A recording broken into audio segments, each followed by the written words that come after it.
Enw i yw Rhys Osmond. Fi dod o Llansteffan, a fi wedi bod yn arlunydd neu cultural activist trwy'n bywyd.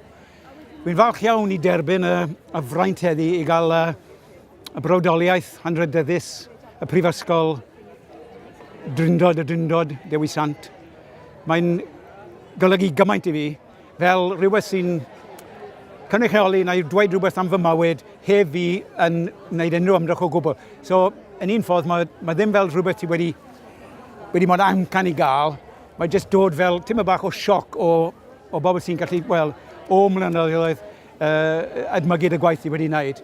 A mwy falch iawn bod yn yr araith, mae nhw'n cyfeirio at y pethau eraill, the activism, fel politics, heddwch, y pethau fel yna. Mynd dros y byd i weld y bobl sy'n anffodus, mwy anffodus na ni.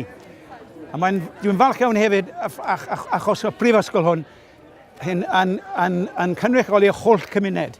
Mae ddim jyst lle i bobl sy'n meddwl bod nhw'n pwysig, mae'n rhywbeth i pawb yn hyn.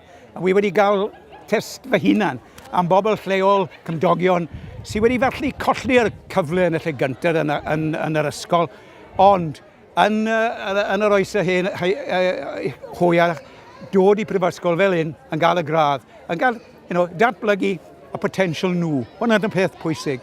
So, dwi yn falch iawn, mae'n fraint ac anrydydd i bob mae heddi i derbyn y brawdoliaeth anrydyddus. Diolch yn fawr iawn i'r prifysgol y Drindod Dewi Sant.